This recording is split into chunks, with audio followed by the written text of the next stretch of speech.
she said. For 6 months now she'd been looking for a job.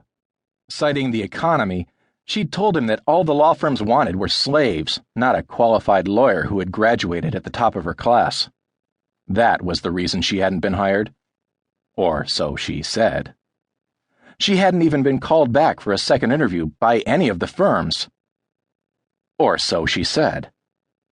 Sometimes he doubted her and instantly hated himself for his uncharitable thoughts that had been coming more and more frequently of late.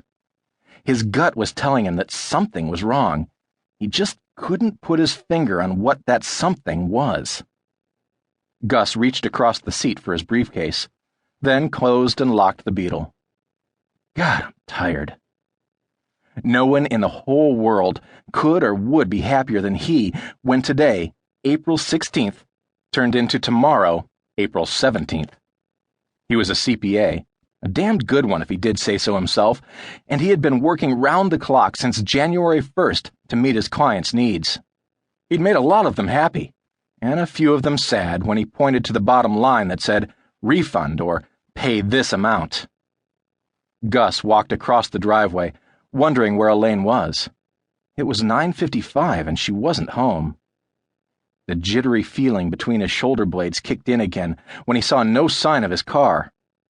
He frowned as he walked toward the back entrance of his house, the house his grandmother had bought for him. It was a beautiful 4,000-square-foot Tudor. He shivered when he thought about what she would say when she found out he'd added Elaine's name to the deed in one of those tonsil-kissing moments.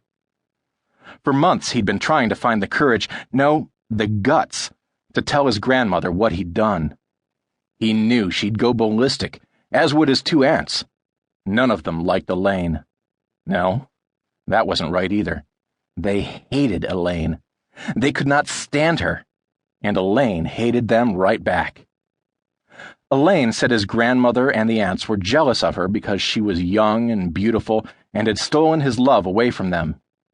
He'd never quite been able to wrap his mind around that, but back then, if Elaine said it, he tended to believe it.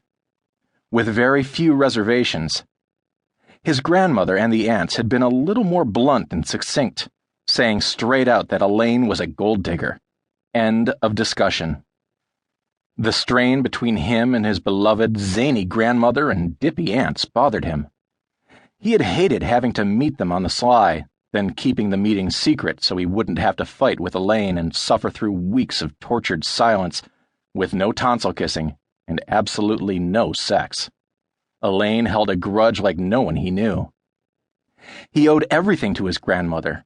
She'd raised him, sent him to college, financed his own CPA firm, then helped him again by buying him the beautiful house that he now lived in, with Elaine, and no prenup. His grandmother had never once asked him even to consider paying her back, even when he'd tried. He loved her, he really did, and he hated the situation he was in. Tomorrow or the day after, regardless of how it turned out, he was going to have a come-to-Jesus meeting with his wife and lay down some new rules. Family was family, and it was time that Elaine realized that. Gus opened the gate to the yard, and Wilson came running to him. Wilson was the one thing he'd put his foot down on. Elaine said dogs made her itch and sneeze. Well, too bad. Wilson was his dog, and that was that. "What are you doing out here, boy?" Gus tussled with the German shepherd a moment before walking up the steps to the deck, which was located off the kitchen. The low-wattage back light was on. He didn't need Wilson's shrill barking to alert him to the pile of suitcases and duffel bags sitting outside the kitchen door. His suitcases. 6 of them. And 2 duffel bags, all lined up like soldiers. Next to the suitcases was a pink laundry basket with Wilson's blanket and toys. He knew even before he put the key in the lock that the door wouldn't open. Son of a bitch! He looked at the 100-pound dog, who was barking his head off and dancing around the pink laundry basket. The jittery feeling between his shoulder blades had grown into a full-blown, mind-bending pain. The words gold digger flitted through Gus's mind as he tried to peer in through the kitchen window.